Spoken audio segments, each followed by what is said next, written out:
시청자 여러분 안녕하십니까? 본격 시사 토크 명쾌한주입니다. 더도 말고 덜도 말고 한가위만 같으라는 추석 연휴 잘 보내셨습니까? 올해는 코로나19로 인한 사회적 거리두기가 해제됐죠. 오랜만에 가족, 친지들과 한자리에 모일 수 있는 기회였는데요. 오늘 명쾌한주에서는 네 분의 패널 모시고 이번 추석 민심 어디로 향했는지, 제주 도민들은 여론은 어땠는지 함께 짚어보는 시간 갖겠습니다.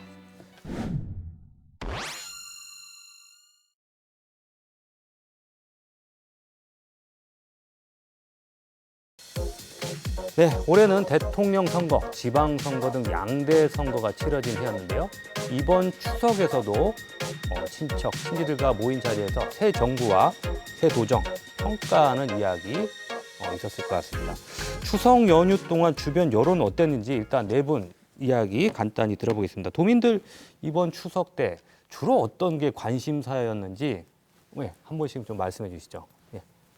장 위원장님 어떻습니까? 제가 이제 그 건강이 안 좋아져서 돌아가신 분들도 계시고 병원에 입원하신 분도 계시다 보니까 건강 얘기 좀 하시는 분들 좀 있었고요. 이제 사회적인 이슈에서는 농산물 가격이 제주 서부 지역이 굉장히 안 좋아요. 뭐 옥수수도 가격이 폭락해 버렸었고 그 초여름에 있었던 거. 그다음에 또 월동채소 가격이 작년에도 안 좋았고 그리고 저쪽 대정 한경 쪽에서는 태풍 피해 태풍이요. 그로 인해서 이제 작물들 꺾이고 또 지금 다시 묘종 심고 그런 걸로 인해서 바쁘다는 얘기 들었고요. 물가 너무 올랐다. 올라도 너무 올랐다. 그 얘기를 뭐 이구동성으로 합니다. 돈 가치가 없어졌다. 그런 얘기들을 많이 했습니다. 홍명환 의원님은 어떤 이야기 주로 들으셨어요? 아무래도 이게 그 추석하면은 이 코로나 이 역량이 이제 많이 변해서 이 세태가 많이 바뀐 게 아닌가. 뭐 저희 개인적으로는 과거 일가 친척들도 모이고 이랬습니다. 요즘은 이제 전화 한 통화로 이제 어떻게 보면은 간단히 이제 퉁 치고 넘어가기도 하는 그런 것 같기도 하고 행사들도 이제 최근에는 이제 도심에 몇몇 군데 이제 동체육대회 같은 것도 있었고 읍면단위는 아직도 조금 학교 단위별로 이런 그 동문 체육대회 이런 행사들이 좀 있는 것 같습니다만은 아무래도 과거와 달리 상당히 그 어떤 이제 공동체 어떤 행사라든지 이런 것들이 상당히 저조하고 좀 개인적으로 지나고 하나의 연휴 같은 개념으로 이렇게 흐르는 게 아닌가 하는 생각이 듭니다. 김동현 박사님 이번 추석 명절 어땠습니까? 뭐 예전 명절 같지 않죠. 그러니까 많이 세태가 변하기도 하고 그리고 제주에서 명절을 보내는 분들도 있지만 서울에서 이제 명절을 보내러 오히려 역귀성하는 분들도 계시고 계셔서 예전 같은 분위기의 추석 명절은 아니었다라는 생각이 들고 그다음에 가끔씩 이제 만나서 이야기를 나눠보면 뭐 정치 얘기 이런 부분들보다 먹고 살기 힘들다. 이 얘기를 되게 많이 하시더라고요. 그러니까 특히 제주 같은 경우는 이제 관광객도 되게 많이 오는데도 불구하고 일단 물가가 높아졌다는 얘기부터 시작해서 장사 잘 안 된다. 뭐 이게 아까 장 위원장님 뭐 농산물 가격 얘기 말씀하셨는데 그런 얘기들 많이 하시면서 뭐 걱정을 많이 하시는 분들. 그러니까 아니면 희망보다는 불안하다라고 하는 말씀하시는 분들이 많으셨죠. 예, 그렇군요.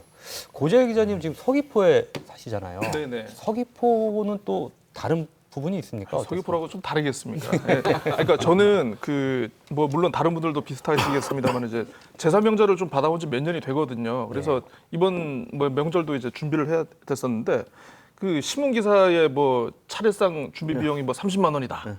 라는 얘기를 이제 그 집사람한테 얘기를 했더니 웃기는 소리 하지 말라고.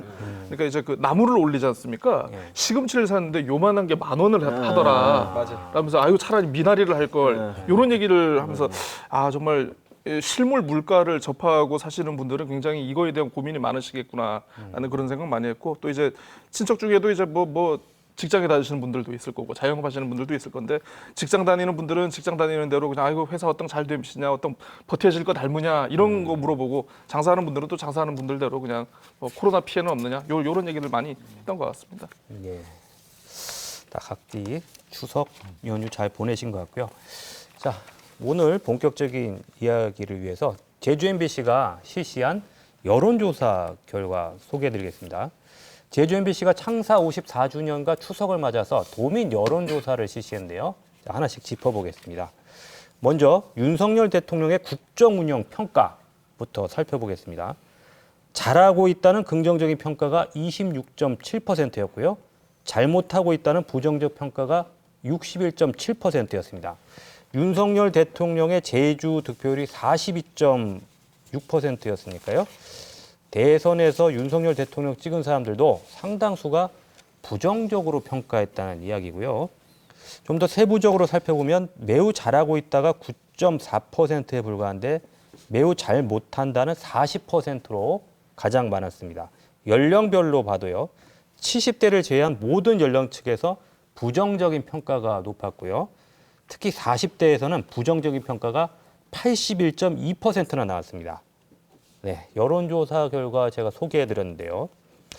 제주 도민들의 평가 부정적입니다. 전국적인 여론조사와도 거의 비슷한 상황인데 제주 도민들은 윤석열 대통령에 대한 평가가 취임 초기보다도 어찌 보면 더 나빠진 것 같아요.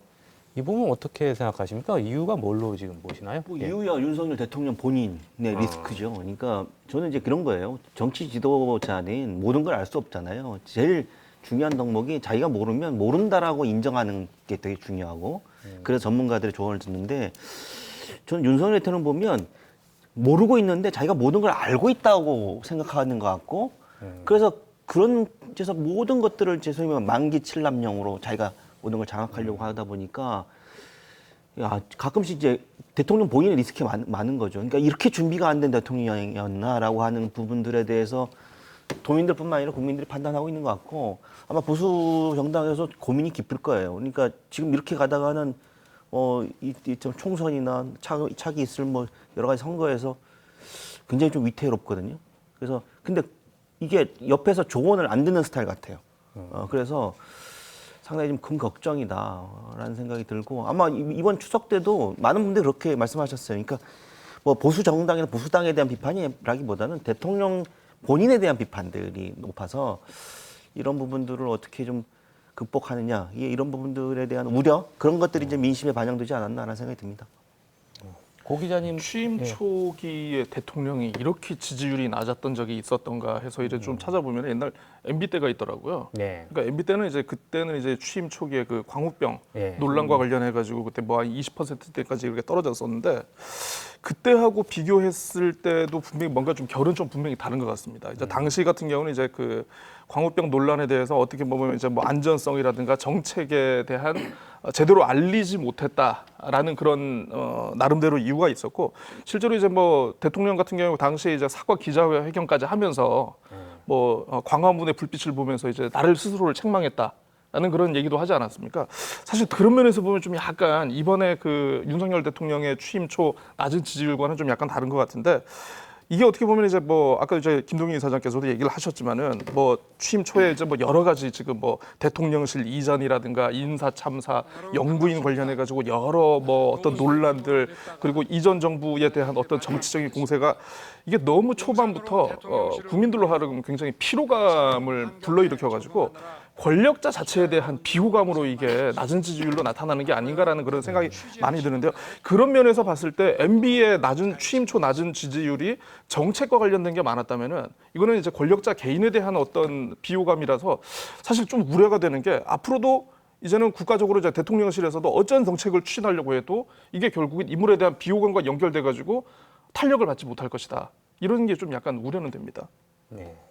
아이고, 저는 뭐 아무튼 걱정스럽습니다. 이게 5년이라는 그 이제 윤석열 정부의 시간이 어떻게 보면 국민들과 지지를 받으면서 참 그 여러 가지 그 어떻게 보면 이 나라의 과제들이 좀 해결할 수 있는 중요한 시간인데 이게 취임 지금 이제 3개월, 4개월 때 이렇게 되면 과연 국정의 동력이 생길 수 있을까 안타까운데 일단 여러 가지 그 아까 뭐 지적하셨던 여러 가지 문제점들도 있는데 가장 큰 거는 아무래도 이제 기대, 공정과 상식에 대한 어떤 기대감에 대한 어떤 그게 허물어지는 것 같고 특히 지역적으로는 뭐 대구 경북 지역에서까지 지금 어떻게 보면 긍정보다 부정적인 여론이 많은데 특히 이제 뭐 대구 경북도 그런데 제주도 같은 경우 오직 그러겠습니까? 제주도 같은 경우 이제 전연령 특히 이제 뭐 강한 부정이 지금 과반 이상을 넘고 있고 그나마 지금 70대 이상에 유일하게 이렇게 해갖고 과연 어떤 그 일이 추진될 수 있을지 걱정인데요. 지금이라도 조금 좀 더 좀 자기 반성을 좀 해서 좀 우리 지역도 좀 풀리고 뭐 이렇게 하는데 좀 개선이 됐으면 하는데 참으로 좀 안타깝습니다. 우리 장성철 위원장님께서 아마 고민이 많으시겠습니다. 지금 지지율이 지금 26%가 나왔거든요. 26% 나왔는데 지금 역대 뭐 지금 같은 기간에 비해서는 뭐 거의 최저 수준인 것 같아요. 많이 났죠. 예. 높아질 거라고 보세요? 전 여지는 있다. 여지는 가능성이 있다 보는데 아까 이제 여러 말씀 뭐 좀 상당히 뭐 많은 분들이 지적하는 얘기고요. 저도 아까 이제 홍명환 의원하고 의견이 같은 거는 윤석열 정부에 대한 기대가 이제 공정하고 상식적인 정부 운영을 기대를 했는데 이 국가 정책의 영역을 우선 제껴놓고 본다 하더라도 대통령 개인의 어떤 리더십의 스타일이나 캐릭터가 이게 공정하고 상식적이지 않은 것들처럼 막 비치고 그리고 역대 이제 영부인이라 대통령 부인하고 대통령이 있으면 두 분 전체가 다 이 비호감의 상대로 이렇게 전락해버린 경우가 없는데 김건희 여사 리스크를 어떻게 또 관리할 거냐 하는 문제도 중요한 과제고요. 제가 꼭 그 윤석열 대통령한테 좀 건의를 한다 그러면 제안을 한다 그러면 원래대로 좀 돌아갔으면 좋겠다. 본인이 하고자 했던 시대적 대의가 뭐였는지 그거를 좀 제대로 붙잡고 지금 당장은 좀 아프더라도 뚜벅뚜벅 좀 가는 그런 스타일로 가야 되는데 저는 정책의 그 어떤 지지율 반등의 가능성이 이제 있다라고 보는 부분은 국가 정책의 큰 틀에서 그 대선 때 공약이나 또 더불어민주당 문재인 정부를 대체하고자 했던 그런 기대감을 가졌던 분들이 그 지향하고 하는 정책의 방향에서 크게 어긋난 건 없다 현재까지. 그러면 약간의 어긋난 것들을 좀 조정하고 제대로 시스템을 갖고 하면 좋은데 그 시스템 중에 첫째는 전 국민의힘에 이게 대통령이 말씀하는 게 국민들한테 다가오지 않는 가장 큰 게 예를 들면 뭐 여당 운영에 관여하지 않는다 하는데 관여하는 게 문자로 드러나 버리고 이런 부분들이 있어서 좀 그 국민의힘을 여당을 정당에 대해서 좀 상대적 자율성을 과감하게 줘라. 제대로 그렇게 해서 그 당원들이 국민들의 뜻이 당을 통해서 정부에 반영될 수 있는 그런 통로를 좀 대범하게 가져갔으면 좋겠다. 그 알겠습니다. 말씀을 꼭 드리고 싶습니다. 그러면 그 다음은 윤석열 대통령의 공약, 정부의 국정과제에도 포함됐죠. 제주 제2공항 건설 사업에 대한 도민 여론도 한번 이야기해 보겠습니다. 지금까지 여론조사에서는 최근에 실시된 여론조사에서는 주로 이제 찬반이 팽팽했었는데요. 이번에 제주 MBC가 실시한 여론조사에서 반대가 52.1%였고요. 찬성이 39.9%였습니다. 이번에는 오차 범위 밖에서 반대가 찬성을 앞섰고요. 1년 전 조사와 비교해도 반대가 3%포인트 늘었는데 찬성은 5.3%포인트 낮아졌습니다. 대통령의 공약이라면 사실 상식적으로 대통령 취임 초기에는 찬성이 높아지는 것이 정상이라고 생각하는데 당선 이후에 오히려 반대가 뭐 작은 폭이라고 할 수 있겠습니다만은 반대 여론이 높아졌거든요. 이 부분은 또 대통령 지지도하고도 궤를 같이 하는 것인지 그러니까 저는 어떻게 생각하세요? 대통령 지지도와 별개로 제2공항 문제 갖고 여러 가지 있지만 가장 결정적인 게 뭐냐면 이 정부의 비대칭성이에요. 그래서 제2공항 문제와 관련해서 일본 제주도민들이 자기 스스로의 결정권을 행사할 수 없는 구조. 그러니까 민주적인 절차적 정당성에 대한 부분들에 대해서 많은 분들 얘기하시고 그런 부분들이 이거죠. 그러니까 옛날 뭐 70년대, 80년도 아니고 국책 사업이라는 이유로 그 명분으로 제주도민들이 그걸 받을 이유가 없는 거예요. 그러니까 국가가 결정하면 뭐 조선노동당도 아니고 당이 결정한 물에 따라야 될 이유가 없잖아요. 그 과정에 결정 과정에 그리고 그것이 여러 가지 되는 과정 속에 제주도민들의 의견이 수렴될 수 있는 이 과정이 좀 생략돼 있다는 것에 대한 도민들의 어떤 의식이 반대론에 있다. 그러니까 저는 이제 그런 측면에서 이 윤석열 대통령이 이제 정책 과제로 좀 내세웠지만 이제라도 뭐 원희룡 국토부 장관도 있지만 이제라도 좀 더 들어야 된다. 이거 일방적으로 밀어붙이려고 하다가는 제2강정 같은 결과를 초래할 이 우려가 있다라는 생각이 들어요. 그런 우려까지 포함된 수치라고 봅니다, 저는. 좀 약간 좀 다른 궤에서 좀 보는 게 도민 어떤 의식의 어떤 변화를 지금 얘기를 하셨는데 사실 제2공항과 관련해 가지고 이제 뭐 전략 환경 영향 평가 그 보안 용역 보고서 지금 이게 지금 뭐 공개를 한 해 만에 이거 연장이 말고는 됐죠, 이게 그러니까 이거 말고는 제2공항 관련된 새로운 변수가 지금 나온 게 없습니다.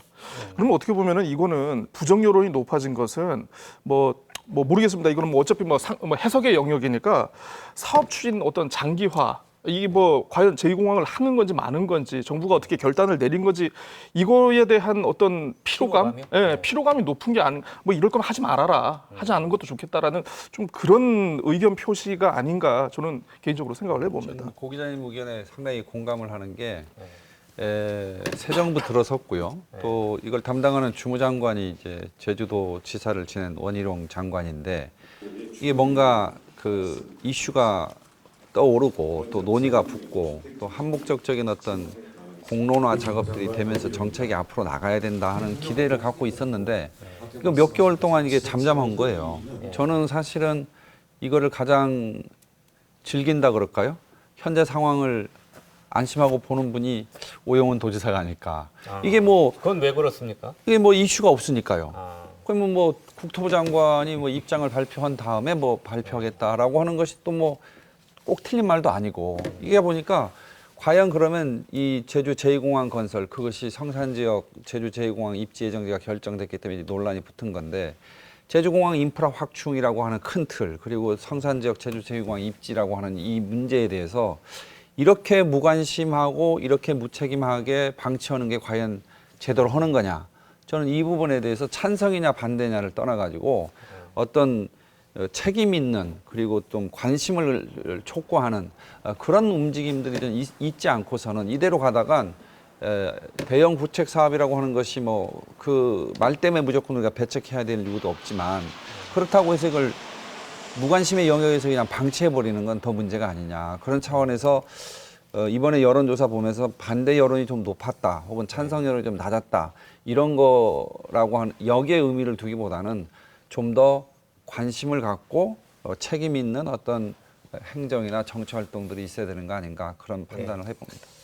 저는 이게 2017년 당시 이제 제2공항 발표할 때는 그 찬성 여론이 거의 이제 도민의 한 7, 80%가 이상이 이제 제2공항에 찬성을 했었는데 그 후에 이제 여러 가지 문제점들이 이제 드러나서 논란이 있어왔고 도민 뭐 우리 강정 이후에 또 어떤 최고의 갈등 잠재적인 요소로 됐어 왔는데 이 과정에서 국토부나 우리 도의회 뭐 제주도가 협의를 해서 도민 의견들을 수렴하자. 도민 의견 수렴하고 도민이 의견을 확인하기 위해서는 정보 제공이 필요하다. 그렇게 해서 이제 상당한 정보 제공들이 이루어졌죠. 그렇게 해서 토론도 이루어지고 그런 과정에서 어쨌거나 이제 도민 의견이 수렴이 됐습니다. 그 당시에 나타났던 게 과반 이상이 반대하는, 물론 상당히 오차범위 또 있는 게 있고 오차범위 밖에 있고 두 개의 여론조사를 했습니다만은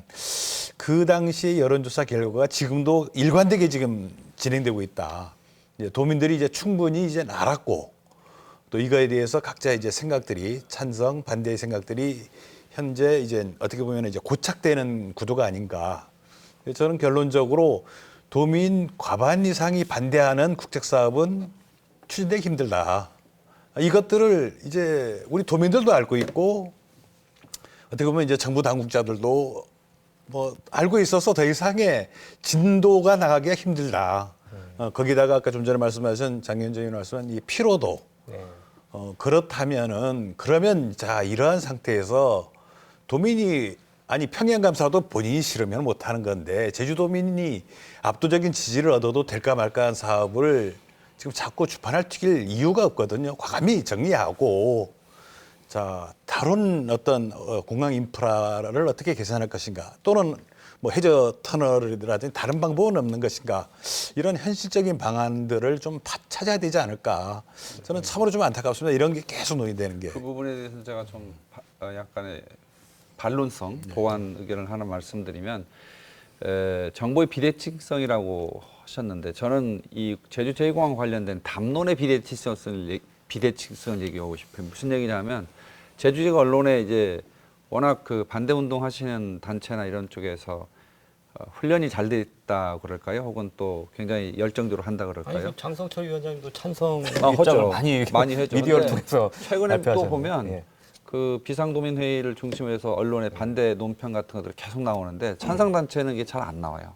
그리고 그 찬성과 반대의 담론의 주제가 역의 군송에 관련돼서만 계속 해버리다 보니까 도민들이 제주의 미래나 비전에 관련된 예를 들면 물류 인프라라든지 이런 얘기들은 거의 해보지 못한 상태고요. 그다음에 여론조사가 좀 높으니까 과감하게 포기하자. 저는 그렇게 주장할 수는 있죠. 그런데 국가정책이라고 하는 게 그 여론조사나 여론의 좀 높고 낮은 거에 따라서 좌우돼 버리면 과연 10년, 20년 후에도 그 결정에 대해서 잘했다고 여론을 지지할 거냐 하는 그런 부분이 있으니까 좀 더 그 제주 지역의 공항 인프라를 확충해야 된다고 하는 도민들이 공감대가 있었던 그 대의에 어떻게 하면 충족시킬 수 있을까 하는 구체적인 전 대안론을 갖고 얘기하는 건 난 맞다고 생각합니다. 제가 아까 장 여장님 뭐 담론의 비대칭성 말씀하셨는데 그건 저 동의하기 힘들고요. 그러니까 담론이라는 게 원래 라틴어로 이제 말이 막 마구 박차고 나가는 모습이거든요. 그러니까 무슨 얘기냐면 정보의 비대칭성이란 말은 있을 수 있죠. 담론의 비대칭성이란 말은 있을 수가 없는 거예요. 왜냐하면 그 담론이라고 하는 건 찬성과 반대라고 하는 그 여론들이 수렴되어 가는 과정, 그것이 만들어져서 담론이라고 되는 거잖아요. 그러니까 찬성 반대에서 반대 여론이 우세하다는 거는 뭐 반대 단체들이 훈련됐다 그런 말씀하시면 안 되고요. 찬성과 반대라고 하는 도민적 여론이 그렇게 수렴되어 가는 과정이에요. 그래가지고 뭐 담론의 비대칭성 이렇게 말씀하시고 뭐 반대 단체들이 뭐 훈련됐다 이렇게 말씀하시면 이 뭐 비상도민회의나 그렇게 반대하시는 분들에게 대단히 모욕적인 발언이라고 생각이 들어서 뭐 모욕적인 발언이라고 진짜 만약에 그렇게 받아들였다면 아니요 그렇게 말씀하시면 안 돼요. 훈련됐다는 얘기를 말씀하시면 안 돼요. 이 문제 또 다음 다음 또 아니 저는 간단하게 말씀드릴게요. 비판 반대 단체가 그 좀 나름대로 전문성을 갖고 집중해서 그 활동을 적극적으로 한다 그런 차원에서 그 용어를 쓴 건데 만약에 그런 게 뭐 좀 인격적으로 문제가 있다 하는 그런 식으로 받아들인다면 그건 전 사과해야죠. 전 그런 뜻으로 한 얘기는 아니니까. 이 문제는 이게 일단 어떤 운동 단체다라기보다는 이제 도민의 여론이니까, 도민의 여론이 뭐 반대 단체나 또 찬성 단체가 조금 뭐 한다고 해서 좌지우지되는 건 아니겠습니까? 제가 생각하기에는 이게 상당히 이제는 한 1, 2년 이전부터 항상 이게 고착되고 있다. 알겠습니다. 타여론조사도 뭐 거의 비슷하게 이렇게 나오고 있다. 이건 제2공항 좀 봐야 문제 되겠습니다. 찬반이 뜨거운 만큼 오늘 이 자리에서도 지금 예, 알겠습니다. 이 정도로 마무리하고요. 자, 또 다른 제주 현안 짚어보겠습니다. 제주 MBC 여론조사에서 해저 고속철도 건설과 김포공항 이전 문제 물어봤습니다. 해저 고속철도는 더불어민주당 이재명 대표가 대선 당시에 공약으로 검토했었고요. 김포공항 이전은 이재명 대표가 지방선거 당시에 공약으로 발표했던 사안인데요. 자, 해저 터널로 고속 열차 노선을 연결하는 제주, 서울 해저 고속철도 건설에 대해서 반대가 49.4%, 찬성이 45.4%로 이 문제는 오차 범위 안에서 의견이 엇갈렸습니다. 또 김포공항을 없애고 제주행 항공 노선을 인천공항으로 이전하는 방안에 대해서는 반대가 81.3%, 찬성이 11.6%로 반대 여론이 압도적으로 높게 나왔습니다. 자, 이 부분 보면요. 해저고속철도는 지금 찬성과 반대가 오차 범위 아니니까 우리가 우열을 얘기하기 어려운 상황이고요. 김포공항 이전은 압도적으로 반대가 높은 상황인데요. 네 분 생각 어떠신지 간단하게 말씀해 주시죠. 예. 연결성이 본질이지 않습니까? 예. 제주를 어떤 방식으로 연결할 것인가. 근데 보면은 이제 해저 터널 같은 경우에는 찬반이 팽팽하게 나왔고 그리고 이 김포공항 뭐 폐쇄 이전은 반대가 높게 나왔는데 좀 고민을 좀 해봤어요. 왜 이런 결과가 나왔을까? 결국은 제주도민들의 경험 유무에 따라서 우리는 해저 터널을 경험해 보지 않았기 때문에 찬성과 반대가 좀 약간 좀 나뉘는 것도 없지 않아 좀 있는 거고, 많은 도민들이 뭐 병원을 가기 위해서 아니면 뭐 친지를 방문하기 위해서 이미 김포공항을 이용했기 때문에, 그렇기 때문에 이제 김포공항 이전과 폐쇄에 대한 거는 좀 반대가 높지 않았나, 이렇게 개인적으로 좀 생각을 해봅니다. 근데 다만 이제 뭐 제주도지사도 그렇고 민주당 제주도당에서도 지방선거 과정에서 보면은 어쨌든 요거 자체는 김포공항 이전 자체는 반대를 하고 있기 때문에, 사실 이게 나중에 뭐 이재명 당대표가 뭐 대선 과정에서 이걸 공약으로 내세운다 한들, 그리고 이제 뭐 실제로 대통령이 된다 한들, 아마 앞으로의 정치 일정이라든가 또 지금의 그 이재명 대표 본인에게 제기되고 있는 각종 사법 리스크, 뭐 그리고 검찰의 수사 과정 등을 좀 보면은 아마 그렇게 쉽지는 않을 것이다. 그리고 이제 그 두 공항의 기능을 통합하는 거, 서로 다른 주체가 운영을 하고 있지 않습니까? 김포공항은 한국공항공사, 그리고 이제 인천 같은 경우에는 이제 인천공항공사가 별도로 운영을 하는데, 그렇게 쉬운 문제는 안 될 것이다. 라고 이렇게 생각을 해봅니다. 이게 이거죠. 그러니까 제주도민들의 일단 거리감과 서울 수도권 주민들의 거리감이 다른 거예요. 그러니까 우리는 아주 간단한 겁니다. 김포공항에서 광화문까지 가는데 한 30분이면 되는데, 인천에서 광화문 가려면 더 걸린다는 얘기잖아요. 그러니까 서울 사람들에게 15분, 30분 거리는 그렇게 먼 거리는 아닌데, 제주도민들이 볼 때는 그게 좀 되게 거리감이 있고, 그리고 아까 고재열 기자도 얘기했지만 익숙한 것에 대해서 이 거부감이 있는 거죠. 우리 그동안 꽤 오랫동안 김포공항을 이용해 왔는데, 인천을 간다고? 거기서 아무리 철도가 잘 돼 있다 하더라도 어떻게 가지? 인천에서 그럼 서울은 되게 먼데? 라는 심리적 거리감이 반대 여론이 굉장히 높다. 근데 이제 이걸 서울이나 수도권 주민단에 물어보면 정반대로 이제 찬성 여론이 높아져서 아마 그런 부분인데, 아까 해저터널 말씀하신, 다만 이제 그런 거죠. 그러니까 이게 서울과 수도권의 시각에서 정책 결정을 좀 안 했으면 좋겠다라는 생각이 들어요. 어차피 이제 공항이라 김포공항이라고 하는 부분들은 제주도민들의 연료 교통수단이고, 그래서 제주도민들의 입장에서 시각에서 이런 정책 결정 과정에 좀 참여를 하면 어떨까라는 좀 아쉬움은 좀 있죠. 그 해저터널 질문한 것은 전 시기상조였다. 이거 학문 자체가. 문항 자체가. 왜냐하면 지금 제주 제2공항에 대한 결정이 그러니까 이렇게 해놓으니까 매일 제주 제2공항 논의가 왔다 갔다 하는 거예요. 네. 제주 제2공항에 대한 논의가 어쨌든 결정이 된 다음에 제2공항이 우선이다. 우선이 아니고 현재 국가가 추진하고 있는 과정에 있는데 해저터널 누가 아무것도 안 하고 있잖아요. 그러니까 이재명 대표가 공약으로 검토했었어요. 그것도 이제 대선에서 졌잖아요. 그러니까 의제 설정권이 사실상 없는 건데. 야당 대표인데요. 그럼 해저터널 하겠다고 지금 계속 얘기하는 것도 아니고요. 그러니까 MBC에서 이런 식의 여론조사를 해버리니까 제주 제2공항 논의가 뭐 또 제2공항 안 해도 되는 거네. 뭐 해저터널로 하면 가면 되겠네. 이런 식으로 해서 제주 제2공항에 대한 논의가 좀 부적절하게 진행되는데 기여한다 이거죠. 나 그런 얘기 하나 하고요.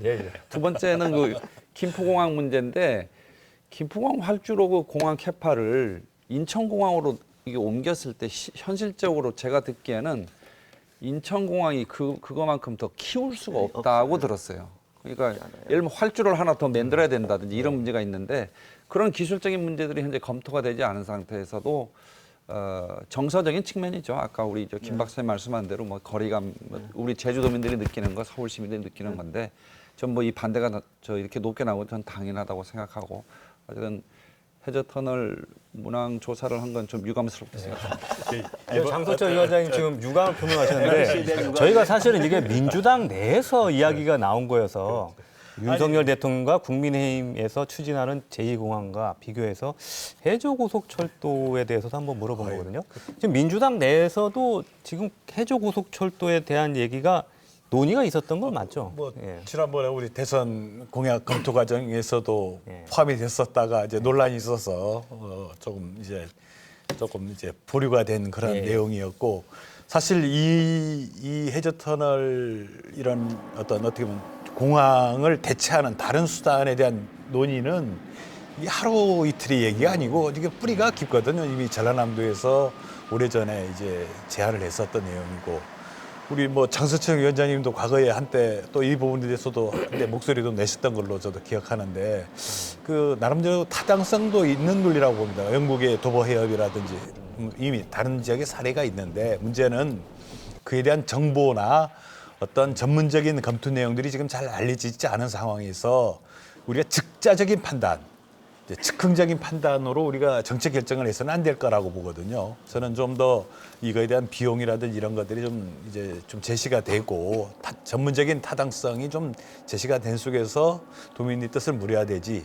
왜냐하면 제2공항도 처음에는 80%의 찬성을 하다가 전문적인 내용들이 알려지고 도민들이 인식하고 나서는 과반이 이상이 반대하는 상황으로 여론은 바뀌는 것이고 지금도 마찬가지로 지금 뭐 팽팽합니다만은 이 내용이 과연 지금의 시대적인 어떤 기후 위기라든지 우리가 지금 제2공항의 어떤 불확실성 이런 것에 또 다른 대안으로서 저는 한번 검토해볼 만한 내용이 아닌가.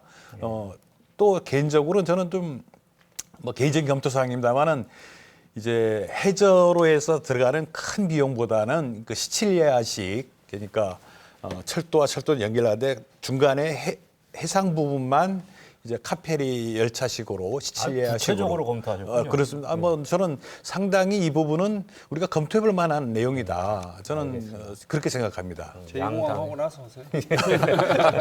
결정을 하고. 이게 되게 웃긴 게 뭐냐면 그 논의 과정 속에서 저희 도민들의 목소리가 없어요. 이게 왜냐면 해저 터널 문제도 전라남도에서 먼저 이렇게 하면 어떻겠냐.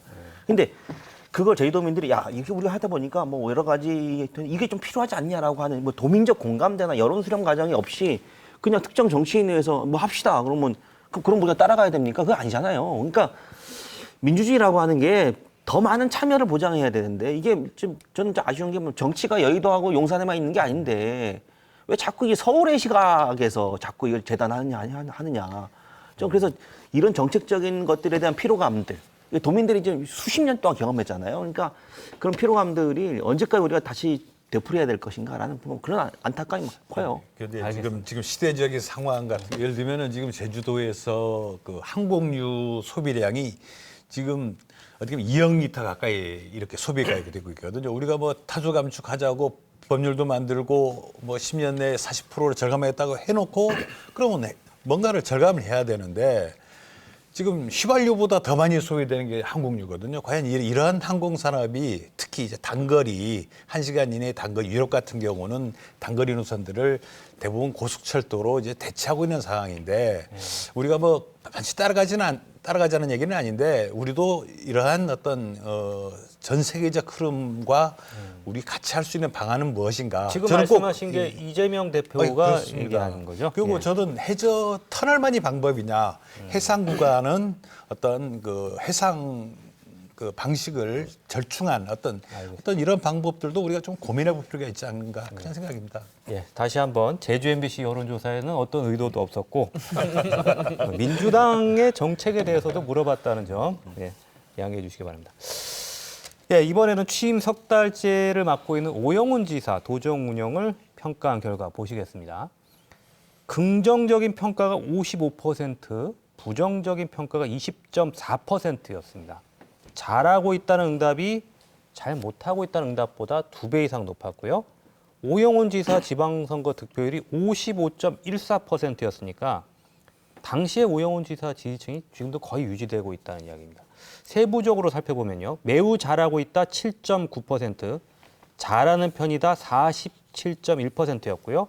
세대별로도 40대가 62.5%가 긍정적으로 평가해서 가장 높았고 70대 이상에서만 긍정평가가 50% 아래였지만 모든 연령층에서 긍정평가가 높았습니다. 이 정도면 오영훈 지사 입장에서는 상당히 만족스러울 것 같아요. 그래서 이 정도면 합격점이라고 볼 수 있을 건지. 예. 근데 이런 게 여론과 달리 제가 이제 되게 많이 만나보면 예. 우려하는 목소리들이 되게 심심치 않게 캐치가 돼요. 지금 뭐냐면 특히 이제 인사 문제부터 시작해서 오영훈 도정에 과연 그 협치를 해야 될 대상이 누구냐.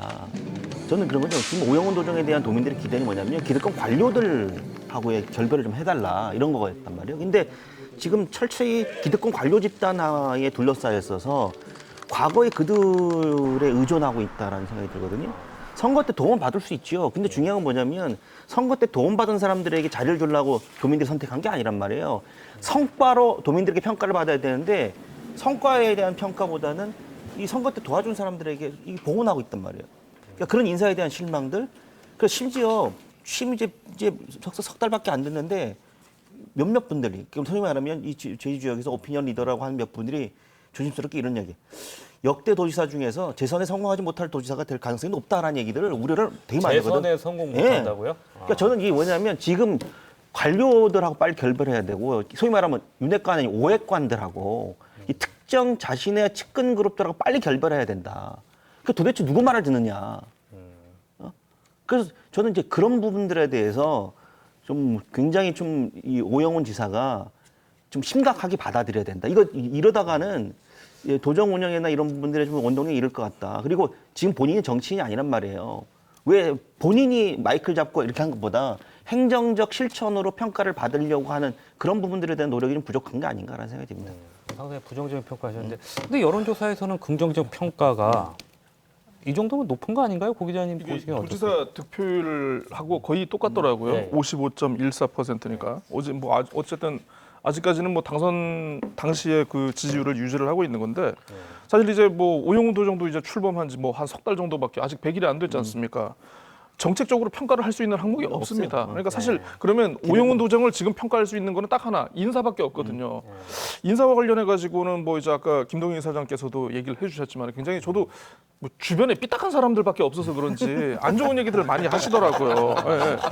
예. 그러니까 내가 삐딱하다는 얘기는 그러다 보니까 좀 약간 그럼에도 불구하고 왜 이렇게 인사에 대한 어떤 결점이 부각되지 않았는가에 대해서 좀 나름대로 고민을 해봤는데 결국 오영훈 도정은 참 짝을 잘 만났다. 그러니까 이 모든 도민들과 이제 국민적 관심이 이제 정부에 대한 비판이 쏟아지고 있다 보니까 어떻게 보면 그 반사 이익을 지금 오영훈 도정이 얻는 거 아닌가. 비판에 대한 모든 시선과 이 입이 정부 쪽으로만 쏠리고 있다 보니까 한 게 없잖아요. 예, 그런 게 좀 약간 없지 않은데 근데 어쨌든 이 인사가 계속 누적되고 반복되고 하다 보면 결국 이제 곧 이제 방송 내일부터 이제 아마 도정 질문이 시작되지 않겠습니까? 이게 또 도민들 사이에서 또 기사화되고 회자가 되고 하다 보면은 아마 연말쯤에는 그렇게 좋지 않은 결과로 나올 수도 있겠다라는 그런 생각이 들더라고요. 여론조사 기대감의 표시고요. 그 시정의 여론들을 정확히 반영한 부분은 좀 나중에 좀 홍명환 의원님은 어떻습니까? 두 분은 지금 이 긍정적 평가가 높게 나왔는데도 이 정도면 뭐 당연한 거 아니냐, 이 정도 수준이면 그렇게 평가하셨는데 오히려 좀 부정적 평가를 많이 하셨어요. 지금 7월 1일 취임하고 이제 8월 이제 9월 뭐 이렇게 2달 정도 됐는데 상당히 20여 년 만에 우리 민주당 어떤 출신 도지사로서 기대감들이 많은데 저도 좀 더 잘했으면 좋겠는데 조금 좀 아쉽습니다. 근데 이게 아까 윤석열 정부에 대한 어떤 평가하고 좀 많이 틀린 게 윤석열 정부에 대한 평가는 이제 강한 부정이 한 50% 이상 이렇게 높은 데 비해서 오영훈 도정에 대한 평가는 강한 부정도 별로 없고 그렇다고 강한 지지도 없어요. 관심이 없다는 그냥 두루뭉실 이 정도여서 이게 참 도정의 강한 추진력을 해나가기에도 여기도 상당히 좀 어떻게 보면 동력이 지금 과연 무슨 동력으로 할 것이냐라는 문제가 있고 저도 좀 안타까운 게 20년 만에 생겼으니까 무엇인가 혁신하고 변화하는 모습을 좀 보여주셨어야 되는데 일단 제일 먼저 인사에 있어서 상당히 좀 이제 부정적인 평가가 크고 그런데 이제 뭐 타 방송에서 조사를 했습니다만은 오등동 공원 뭐 민가특례 같은 경우는 아주 잘했다는 응답이 뭐 70% 이상으로 그러면 도민들이 원하는 그런 사업들을 팍팍 추진해 나갔어야 되는데 지금은 약간 저도 우리 이 김동연 박사님하고 의견이 비슷한데 이제 관료의 늪에 지금 빠지고 있는 게 아니냐. 이게 어떤 우리 민간이 도민의 뜻을 잘 전달해서 공무원들을 잘 일을 시켜야 되는데 일을 시켜야 될 대상인 공무원들을 잘 일시키는 게 아니라 도리어 그 공무원들한테 너무 휘둘리는 게 아니냐라는 저도 그런 평가를 이제 많이 들으면서 하는데 아마 오영훈 도지사도 일단 자기 하려니까 이게 자기 같이 일할 수 있는 어떤 그 집단들이 있어야 되는데 이런 부분에서 아직은 그 어떤 핵심 동력들 뭐 오해관이라고 하시는데 오해관들이 누군지는 모르겠습니다만은 도리어 오해관이라도 누군지가 지금 이게 보이질 않거든요. 저는 도리어 이제 어떤 민간 영역들이 적극적으로 참여를 하면서 이제 어공과 늘공이라고 그러죠. 이제 그 경쟁하는 그러한 체제로 좀 하면서 새로운 동력을 좀 만들어갈 필요가 있지 않을까 그런 생각입니다. 개인적으로는 그 지난 두 번의 전국 시도지사 그 지지율 평가가 두 번에 걸쳐서 나온 걸 봤는데 리얼미터에서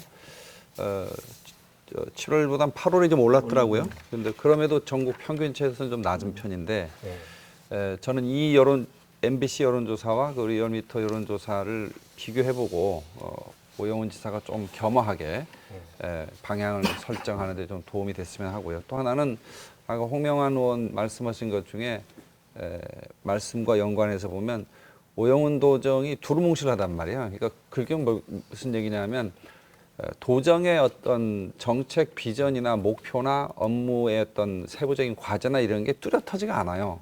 다시 말하면 뭘 하겠다고 하는 건지 현재 각인되는 게 별로 없어요. 그러니까 이게 나중에 한 6개월, 1년 정도 돼가면 피로감을 굉장히 자극할 겁니다. 그냥 뭘 하겠다는 거냐 하는 그런 부분에 대해서 좀 더 봐야 되는데 그게 그 공무원들의 혹은 관료들의 늪에 빠진 게 아니냐 이런 비판이라고 하는 것이 관료들도 자기들 늪에 빠지기를 도지사가 빠지기를 원하지를 않아요. 중요한 건 도지사가 관료들을 장악하려면 구체적인 목표와 비전과 성과를 과제를 분명히 제시를 해줘야 되는데 그런 것들이 현재 부족해서 생기는 여러 가지 현상들이 나타나는 것이 아니냐 그런 말씀을 드리고 싶습니다. 알겠습니다. 요즘 민주당 도지사 20년 만에 이제 기대가 크단 말이에요. 도민들의 기대가. 이 과거 저 삼김 시대라고 얘기하는 오금민, 김태환, 신구범 시대 그리고 원희룡 시대를 지나서 새로운 혁신을 좀 보여달라는 기대감이 굉장히 높거든요.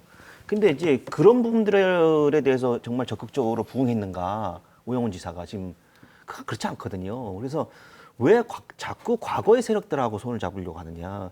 민간 영역에 특히 시민사회 영역에 굉장히 좋은 인재들이 많단 말이에요. 왜 자꾸 그런 식의 그 인재들에 대한 풀을 넓히려고는 하진 않고 소수의 소위 말하면 오해관들의 인물 평가에 의존해가지고 인사들을 하느냐. 이런 평가들에 대해서 지금 오영훈 지사가 이제 뼈 아프게 들어야 된다라는 생각이 듭니다. 지금 여러 차례 지적하신 내용이 인사인데요. 이 부분에 대해서도 물어봤습니다. 최근 오영훈 도지사가 임명한 제주시장과 서귀포시장 등 고위직 인사에 대해서 어떻게 생각하느냐. 긍정적인 평가가 37.8%, 부정적인 평가가 38.2%로 오차 범위 안에서 찬반이 엇갈리고 있습니다. 찬반이 엇갈리고 있는데 도정 평가에서 긍정적인 평가가 55% 나왔던 거에 비하면 좀 긍정적인 평가가 낮아진 거죠. 이 이슈가 추석 연휴 지난 뒤에도 계속 이어질까요? 어떻게 고 기자님 어떻게 보세요? 그 행정시장 임명과 관련해 가지고 저는 이제 여론조사를 보고 좀 깜짝 놀란 게 아니 누가 왜 무슨 근거로 이렇게 긍정적으로 평가를 했을까? 아니 왜냐하면 아시겠습니다만 이제 두 행정시장 임명 전부터 사실 이제 제주시장 같은 경우에는 특정인 내정설이 있어가지고 재공모가 들어갔고 그렇죠. 서귀포시장 같은 경우에는 누구 쪽에서는 누구를 밀었더라, 누구 쪽에서는 누구를 밀었더라 이런 얘기들이 많이 돌았거든요. 물론 이거에 대한 진위를 제가 확인할 수는 없습니다만은 사실 이 두 행정시장 모두를 보면은요 과거 뭔가 어떤 성과나 이력이 있어가지고 업무 추진과 관련돼가지고 굉장히 뭔가 기대가 되는 그런 인물이 아니고.